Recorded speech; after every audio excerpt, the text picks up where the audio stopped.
大婚当天，我钻狗洞成了全城笑柄。新婚之夜，妻子为了白月光，还把我溺死在蛇影。我重生在皇上赐婚前。上一世，我从死人堆里救下女将军沈楚心，我对她一见钟情，寸步不离，给她治病。待她大战凯旋而归，皇上将她赐婚于我，我满心欢喜，臣愿与沈将军长相厮守。可我不知沈楚心早有爱慕之人。新婚当天，她的白月光悬梁自尽，她因嫁我没有赶得上见白月光最后一面，看着白月光的尸体，她什么都没说，只在洞房花烛夜将我溺死在池水里。临死前，她满眼艳意。宋怀，你有什么资格成为我的夫君？你不过是个太医院的大夫，位分低下，光是见到你，我都觉得恶心。季玄死了，你也没资格活下去。在睁眼，我来到皇上赐婚当天，这一次我跪在地上。皇上，臣非尚书小姐不娶。沈楚心今日回京，择日便可成婚，你真不选她？皇上难免诧异，所有人都知道我对沈楚心无比情深。当年传出沈楚心战死沙场，我一手无寸铁的御医骑上烈马，奔赴战场，将奄奄一息的沈楚心从死人堆里翻出来。为救活沈楚心，我贴身照顾，寸步不离。他吞不下药，是我一口一口渡过去，才终于捡回沈楚心一条命。所有人都认定我与沈楚心情比金坚，会有个好结果。上一世的我也是这么认为，换来的却是沈楚心记恨重活一次。我清醒了，如今沈将军战功赫赫，臣没资格再陪在他身边。他适合更好的臣，生性安定，只想拥有平凡的生活。尚书小姐是我心中良选，望皇上成全。段瑶他人虽不错，但常年卧床，久病未愈，怕不是你的良人。我闻言轻笑，他会是的。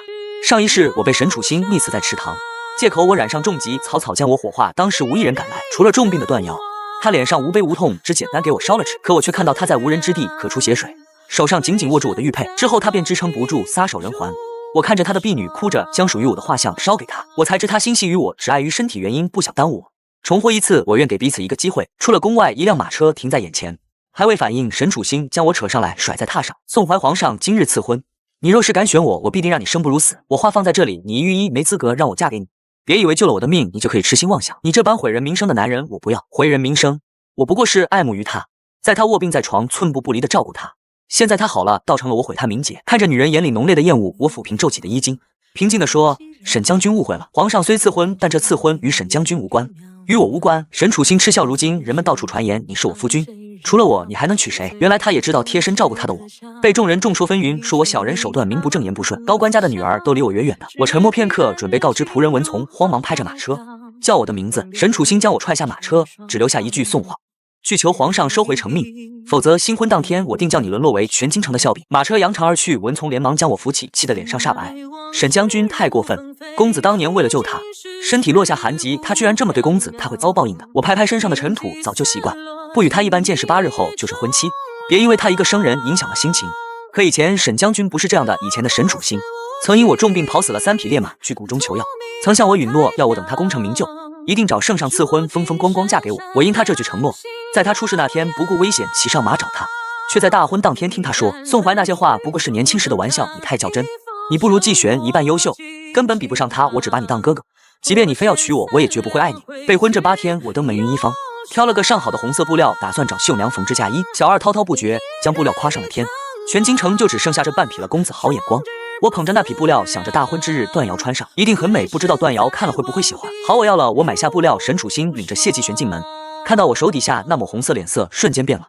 宋怀，你还敢说你没痴心要娶我？连婚服你都在备了。我眉头微蹙，沈楚心，你别自作多情，我从未说我要娶你，自作多情。他径直抓住那布料，这红布是怎么回事？你都准备给我婚服，还有脸说我自作多情？你可真又当又立，厚颜无耻。谢季玄也瞬间有些尴尬。楚心，既然你都要与宋御医成婚，那谢某便不打扰你了。他转身离开季玄，下一秒沈楚心拿起剪刀将我的布料剪碎。我要你痴心妄想，我要你异想天开，你干什么？我脸色煞白，竭力阻止。这是我要赠与段瑶的婚服，全京城仅有半匹，沈楚心却把它剪成了碎块，狠狠丢在地上，用脚碾着。我想要扑救，却被他重重挥开。宋怀，娶我可以，但我告诉你，你未来只会是这个下场，在我眼里，你连刷公桶的小厮都不如。说罢，他急着追逐谢季玄而去。我看着地上那早已经碎成一片片的布料，眉头紧皱。外面议论纷纷，果真外界传言没错，宋怀对沈将军死缠烂打，分明沈将军话都说到这个份上了，他还厚颜无耻到这个地步，要不怎么说他脸皮够厚呢？为了能和沈将军喜结连理，他甚至自甘下贱去战场当面手。一个男人连个风骨都没有，真叫人不齿。可笑沈大将军是他一个太医院大夫能消想的吗？我呸！4回到家中，我将自己关在房里足足3日，外界的风言风语越传越离谱。我知道是沈楚心手笔，只当听不见。文从知道，担心刺激我，直咬牙的骂沈楚心狼心狗肺。如果不是公子救他，他早没命了。我扯了扯唇角，知道是我自愿的。他确实没求我救他，可文从说不下去了，抹着眼泪，直到护卫送来木盒。我打开发现是个做工精致的发冠，是小姐亲手织的。他得知宋御医请旨的事，很开心，一定要做出来送你。看着那精湛的手艺，我竟一时愣住。这手艺一时半刻做不出来，做了多久？他身体可还好？护卫忽视我的上一句话，径直回答：小姐心情好，身体自然也不会差。我明了，麻烦替我谢谢小姐说配饰我很喜欢。我亲自梳在发上，文从喜笑颜开，夸着真好看，来了精神也想要织一份礼物回送段瑶。思来想去，我取出皇上赏赐的上等好玉，不眠不休花了4日雕出刻有杏花的玉簪。看着手上的玉簪，我愈发满意，叫来仆人送去尚书小姐那里。仆人小心翼翼接下，出走半个时辰，突然匆匆赶回：不好了，公子，玉簪他被沈将军抢走了。我还未开口，文从先冲出房外：你说什么？你再说一遍。仆人跪在地上，我也没想到路上会碰到沈将军，他认出我是陆府的仆人，把玉簪抢走了，还说这个玉簪反正是公子给他的，他自己拿走，省得跑一趟了。瞬间我头晕目眩，沈楚心将玉簪取走了。文从还在责怪仆人，我心已然乱成一团。那是我要送给段瑶的，不想出任何差错。我匆匆上了马车，赶到沈府。沈府下人看到是我，无一不翻着白眼。可我没心思管，闯入前院。沈楚心与谢继玄正在一起，而我一手一手精心雕刻出的玉簪，正被谢继玄当笔在石墨上刻字。谢继玄一边刻字还一边笑：楚心，你觉得这字刻得如何？看着不眠不休雕出的玉簪，瞬间被磨得不成形状。我脸色不好看，整个身体都在颤抖，血气上涌，我喉咙一阵刺痛，双目猩红的冲上前。沈楚心，谁允许拿我的东西？看到是我，沈楚心满脸笑意退散，皱眉看着我，仿佛我在无理取闹。反应这么大，做什么？这玉簪不就是你准备给我的？正好季玄喜欢我，就拿来让他玩了，不然你以为我稀罕要你的东西？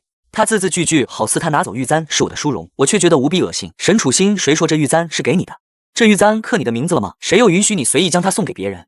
马上还给我！他纵容谢继玄拿玉簪在石墨乱磨，还有脸理直气壮。够了，宋怀，你还想装模作样到几时？沈楚心眉头紧皱，根本不屑一顾。这刻有杏花的玉簪显然是要赠予女人，全京城你除了送我还能送给谁？不过你不必多费心思了，你送的东西再金贵，在我眼里也只是一滩烂泥，我不会多看一眼。我血液翻涌，从未想过沈楚心这般厚颜无耻。光是这玉簪刻的不就是他的名字？他凭什么认定是他的？算了，楚心。在沈楚心身后的谢继玄忽然开口：宋御医可能不喜欢我，我把玉簪还回去就是。说着，谢继玄抬手想要将玉簪交给丫鬟给我，却在放到那个丫鬟手上前失手摔落在地上，瞬间玉簪4分5裂。我脸色刷白，五脏六腑的血液都在沸腾。谢继玄却一脸无辜地说：对不起啊，宋御医，我手上有伤，使不上力，不小心摔碎了。沈楚心不以为意：摔碎了再雕个新的不就得了？反正他时间那么多，再雕一次也没关系。他语气里的不屑一顾，好似在他眼里我的时间都不是时间。我看着一地的碎片，心里痛彻心扉。沈楚心，我喃，我这辈子最后悔的事就是救你。此话一出，沈楚心忽然愣住了，旋即漂亮的脸上翻涌着情绪，像是恼羞成怒。宋怀，你再说一遍。他似乎不可思议我会开这样的口，毕竟我爱他爱到疯了，如果我不救他，他就会死。而那么爱他的我，怎么敢说出这种话？宋怀马上把这句话收回去，否则我这辈子都不会原谅你。他一字一句，好似不原谅我是多大的惩罚。我只想笑，你原不原谅和我有什么关系？沈楚心脸色发青，最终恶狠狠地瞪向我，扭身离去。谢继玄要跟上去走了2步，却又停下，挑衅地看着我。宋御医，无论如何，我还要多谢你救下楚心。当时我被敌军俘虏，楚心听到这一消息太过悲痛，中了计谋。要不是你不顾危险救他，楚心也不会好起来。他好后立即率兵救我，还说意识到了我有多重要。如今我和楚心能这么好，全都要谢谢你啊！我定在原地。想到沈楚心醒来第一件事便是要率兵出征，我告知他身体还没好转，不可强求他，却说只有这样才能取得功名。而取得功名的第一件事，原来只是要嫁谢继玄。在沈楚心眼里，我什么都不是。很快到大婚当天，文从算好了聘礼，兴高采烈地和我说段小姐来的消息，说她已然在等着宋御医上门娶她。我一身喜服，只身上马。段瑶的尚书府在北市，必然要路过沈楚心的将军府。记得上一世沈楚心为了羞辱我，不仅封了正门，只许我从侧门狗洞进，还连婚服都不穿，让我成为了全京城的笑柄。这时我认为亦是如此，却在路过将军府时愣在原地。只见将军府挂满了红绸，显然是办喜事的样子，而沈楚心一身喜服站在门前，显然等待许久。见我出现，他不可置否：宋怀，你还嘴硬说你不是要娶我，不还是带着婚教来了？我看你准备了10礼聘礼，分明是早就打算娶我。我一愣，旋即反应过来，沈楚心还不知皇上下发了旨意。因段瑶重病，我刻意行事低调，并不声张，却不料被沈楚心误会了。我皱起眉头，文从轻声问我怎么办。我目不斜视，继续走。大队浩浩荡荡要继续上路，沈楚心反应过来，猛地上前拦住了烈马。宋怀，你干什么？他脸色难看，似乎想到什么，表情有些复杂。我知道了，你想从侧门进，但今日不必了。以前是我置气才会那么说，今天既然我决心要嫁你，就不会让你受到不公。他吩咐下人将这些聘礼都抬进去。看着那些下人纷纷要卸下箱子，文从很激动。你们要干什么？都给我住手！沈楚心一脸无奈，宋怀叫你的仆人小点声，何必那么激动？我愿意嫁你，也不是什么了不起的大事。别声张到所有人都听到了。我反应过来，沈楚心，你是不是疯了？我早说了我的婚事与你无关，我要娶的也不是你。谁知沈楚心却笑了，宋怀都到这份上了，你还要装有什么意思？你不娶我还能娶谁？除了我还有谁会嫁你？他目光落在我这身喜服上，勾唇道，这些天你连新的喜服都备好了，显然是对这场婚事期待已久，还不快点下马来接我，不然等我反悔，你哭都来不及。他挡在我面前，示意我下马接他，我脸色冰冷让开。沈楚星，别耽误我的良辰吉日，既然知道良辰要被耽误了，还不从马上下来，难道还要我亲自上婚轿不成？就在他决心妥协，要亲自掀开帘子上婚轿时，沈老爷子突然赶来，混账，赶紧给我住手，别耽误了宋公子与尚书小姐的婚事。第二章七刹那间，沈楚星僵在原地，如遭雷击。父亲，你在说什么？什么和尚书小姐的婚事？宋怀不是向皇上求婚于我吗？沈楚星脸色僵硬，旋即全盘否认这个可能。父亲，你应该回去了，我跟宋怀还要去拜堂，等3天后我们回门给您敬酒。在他眼里，我跟段瑶根本没有可能。先不说我和段瑶联系不深，向来自信的他也认定，哪怕他做了再多错事，我也不可能不要他去选择病殃殃的段瑶。说到这，他毫不犹豫要上婚轿胡闹。沈老爷子掌风狠狠刮在沈楚星脸上，皇上下旨，你几条命敢抗旨，还不松手？听到皇上下旨，沈楚星脸色煞白，什么意思？他不可置信地看向我，宋怀，你没有选我。听到他颤抖的声音，我只觉得荒唐，为什么选你？我面无表情，是你说的，你心里只有谢继选，还将我踹下马车，叫我去求皇上收回成命，这样对我的你，我为什么会选？沈楚星哑然失声，因为我字字句句都是事实，只是他认定我不会放弃他，所以在得知我早已选择他人，一时之间无法接受，无数情绪冲击的他的脸色煞白，等反应过来，他像是疯了似的，不顾沈老爷子的阻拦，要去上婚轿。就凭你是我的，宋怀，你说过你要娶我，为什么要反悔？你与我定了亲，你就是我的夫君，这个婚轿是我的，我一人的。我匆匆下马，想要阻止沈楚星进去，我给不了段瑶全新的自己，只想这段婚姻不委屈他。就在这时，前方传来冷喝：“沈将军够了！”听到这个声音，我也是不住诧异，一抬头，段瑶果真出现了，因为一身嫁衣，哪怕脸色苍白，也衬出了一些血色。他被人扶下轿子，即便身子孱弱，面对沈楚星的气势，也丝毫不落下风，反而多了几分端庄优雅。沈将军，你这是要当街抗旨吗？抗旨二字令沈楚星失了血色，他再有几条命也担不起这个罪责，他只能眼睁睁看着段瑶走到我面前，看着我与他相视一笑，手指相牵，沈楚星的眼熬红了。段瑶漫不经意扫过他身上的喜服，沈将军是阿怀的朋友，我本打算请沈将军到府上喝杯喜酒，不曾想今日原来也是沈将军的成婚之日。沈楚星脸色难堪，他比谁都清楚这场婚宴是办给谁的。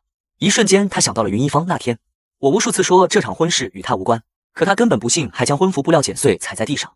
他唇瓣颤抖，一眨不眨地看着我，我却毫不在意，只关心段瑶的身子冷不冷。我们回去吧，我将段瑶带入府，府里下人全都喜笑颜开。这里常年萧条段瑶的存在，让府邸都多了些生气。我们按照流程拜堂成亲，进了卧房，就在我准备挑起红盖头的时候，段瑶按住了我的手，只声音晦涩：“阿怀娶了我，你这辈子可能都要照顾我这个药罐子了。”想着女人上一世一遇而终，我语气坚定：“段瑶，既然我选择了你，就说明我愿意和你一辈子，照顾你也是我心甘情愿的。”说着，我掀开她的盖头，俯身吻住她。我选择了你，我就不会后悔久。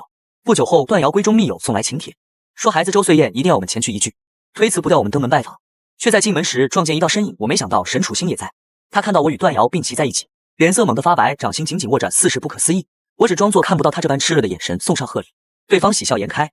宋玉一见外了，凭我们与段瑶的关系，哪需要送此贺礼？但对方还是很高兴，招呼我们入座。宴会期间，沈楚星一杯一杯灌着自己酒，旁人注意到，禁不住调侃：“沈将军这是怎么了？心情不好？”沈楚星放下酒杯，通红的眼望了我一瞬，偏过脸去，无事口渴罢了。大家心知肚明，挑开话题，有人将话头转到我身上。我记得宋玉一与尚书小姐牵连不深，怎么会想要皇上赐婚？我回应说，合适的人只需一眼便能托付终身。砰！沈楚星径直打碎了杯盏，双目皆红。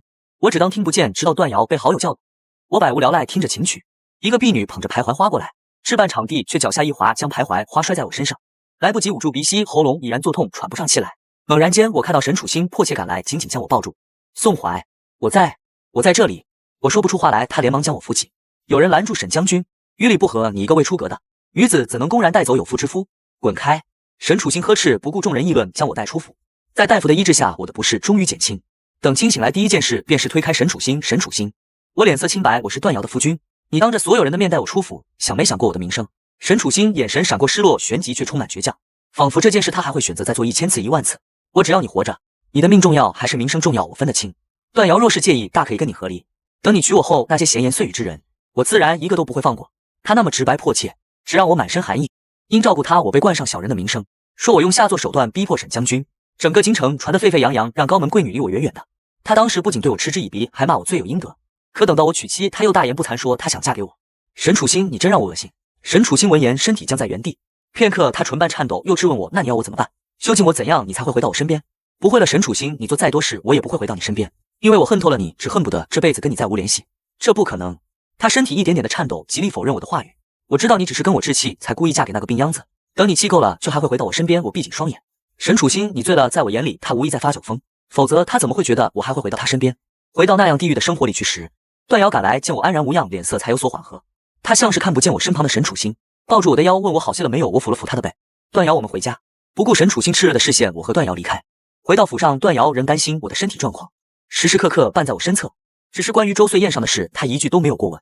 我一直在等等他来问我，只是段瑶都要走了，询问仍然不见脱口。我忍耐不住，扯过他一把，揽在怀里。段瑶，你为何不问我？段瑶眉眼仍然温柔，问你什么？你身体还没好全？不是，我如鲠在喉。为什么不问我和沈楚心发生了什么？他可以质问，他有这个资格。毕竟我当着众人面被沈楚心带走，也有损了他的声誉。可他什么都不问，反倒让我的心跌入谷底。难道段瑶对我失望透顶，已经不在乎了？谁知他美眸掠过，愣怔片刻，压下我的手。时辰不早了，休息吧。最终他什么都没问，只是默默与我分了房。我理解段瑶心中有刺，并不怪他。沈楚心的所作所为，明显是要折我清誉。身为夫人，段瑶会介意是情理之中。只是我偶尔想，段瑶要获离我，断不会拒绝。我没那么不知耻，硬是要留在这里才行。大概会离开京城辞官，去做个闲散人士。又一日，我与段瑶用膳，下人匆匆赶来，瞧见段瑶在，反而不知所措了。我抿了口茶水，什么事直说就好，怎么吞吞吐吐了？下人一咬牙，沈将军在门外候着，他说不见到公子，他不会走的。我茶水洒了一地，刚反应过来，想要用帕子擦干净。段瑶叫来奴婢收拾，只对我轻声道：“去吧。”我看着他眼里无波无澜，忽地意识到，不说清楚，沈楚心会变本加厉来打搅段瑶的安宁。我缓缓起身，出了府门。沈楚心在外面手抚摸着马匹，不过才几日未见他眼底浓烈的乌青，像是没休息好。见我愿意出来，他掩饰不住激动，走上前来。宋怀，我后退一步，沈将军前来，所谓何事？听我如此疏离的叫他，他忽地冷静了下来，苦笑着将包裹递来。宋怀，这是我去幽谷找神医求来的。每每你碰到徘徊花，就会起荨麻疹，严重时还会危及性命。以后有了他，可保你安然无恙。幽谷离京城100里，他能3日来回，显然几乎没合眼。他期待着我能有回应，而我脸色都不曾变过。沈将军请回吧，这些我不需要。你怎会不需要？沈楚心激动不已，胸口都带着颤意。上次周岁宴你险些出事，你忘了吗？我讥讽道。怎么会忘？那日沈将军仗着我还在病中，在周岁宴强行将我带走。如今外界都传我还是你面首，沈将军满意了？沈楚心脸色发白，硬着头皮。是谁？本将军要把他的舌头拔了。你拔得了舌头，挡得住流言蜚语吗？你都做了那些事，还怕别人议论？我字字冷漠，沈楚心眼睛瞬间红了。你不是宋怀，宋怀他不会待我如此心狠。你将我的宋怀还回来。你的宋怀，我只觉得可笑。以前的宋怀确实满心满眼都是沈楚心，可沈楚心又做了什么？他将那样的宋怀溺死在陈塘里，到死宋怀都不知道自己究竟做错了什么。倘若没有这次重生，他该是多苦啊！抛下失去性命的风险，只为了救心爱之人，受尽了冷嘲热讽，却在大婚当日被心上人折辱。沈楚心，你是病疯了？你不是爱慕谢继玄要嫁给他吗？来纠缠我做什么？你去幽谷应该让神医给你也治病。我拿话刺他这一次。沈楚心沉默了，沉默之后，他声音晦涩：宋怀，无论你信不信，我似乎重活了一次。上一世我嫁给了你，我才是你的夫人，可是我却辜负了你的感情，伤害了你。直到本死去的季玄活着出现在我面前，我才知道他根本就没有死，只是假死来试探我。是我误会了你。在那之后，我每天都活在痛苦懊悔之中，希望能再见你一面。就这样，我到了我们大婚的时候。可这一次，你为什么不再选我了？看着沈楚心猩红的双眼，有迷茫，有痛苦，我才明白大婚那天他为什么会愿意嫁给我。原来是他也重生了，只是当时的他认定我会娶她，而殊不知我也重生了。这一次，我选择了不一样的人生。沈楚心，你看你是真的病了，连胡话都说得出来。我反应过来，言语冷冽，昔日做的错事，你用一句重生就以为可以轻飘飘接过吗？我始终记得你将我踹下马车，你剪碎了我的婚衣，将我雕刻的玉簪丢在地上，任由旁人毁坏。这些事之后，你还想要我原谅你，这才是痴心妄想。沈楚心脸上血色尽是12。我径直进了院子，叫下人关上门。等到了大堂，段瑶却不见了。下人怯生生地说段瑶在书房。我看着书房的方向，本以为段瑶会的我会担心，看来在他心里我已然无关紧要。我回到房里收拾着包裹，刚提出去，忽地听到女人急促的声音：你要去哪？段瑶手扶着门槛，咳嗽声不断，她呛得脸上通红，仍然直直望向我，望向我左手的包裹。你要走了？跟他走了？我本想解释，转了转眼珠子，别过脸说：你不都与我分房了，还在乎我要去哪吗？我去任何地方都可以，只要不碍了你的眼。段瑶本就透白的脸又多了一寸白意，半晌她挤出话语：我何曾说过你碍我的眼？既然不碍你的眼，那你为何与我分房？我抓住画柄，步步紧逼你，为何要躲着我？为何要我与沈楚心碰面？那天周岁宴为何都不过问？一句我和沈楚心发生了什么？我字字句句问得他哑口无言。就当我以为他不会回答，却在转身时听见他一声叹息：阿怀，你叫我如何问？凭我这副身体，你肯愿意娶我，我已经心满意足，还有什么权利过问你的事？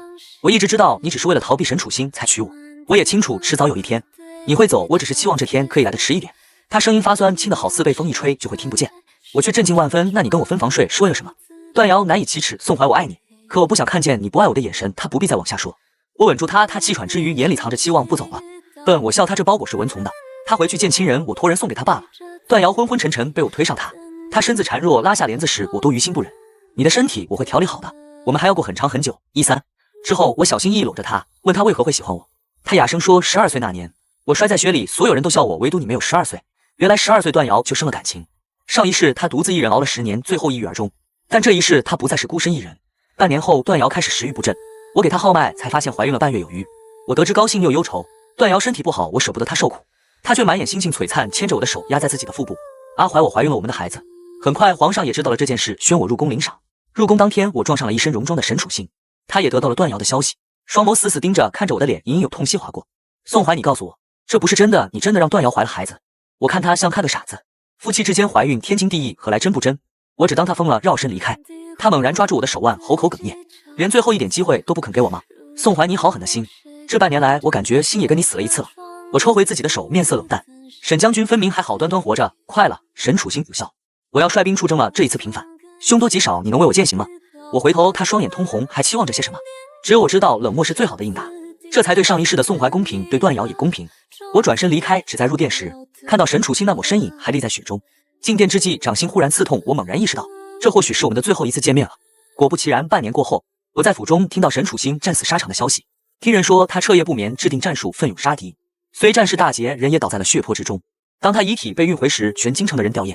段瑶问我要不要去见一面，明日就火化，如果犹豫，或许就再也没机会了。我替他主要只在合上盖子时轻轻摇头。我与沈将军连朋友都算不上去了，也不知说什么。他也不缺去送他最后一程的人。隔天，谢继玄撞死在沈楚兴的棺材上，皇上给了谢继玄封号，命人将他与沈楚兴葬在一起。死前没能走到一起，死后做对夫妻，善始善终。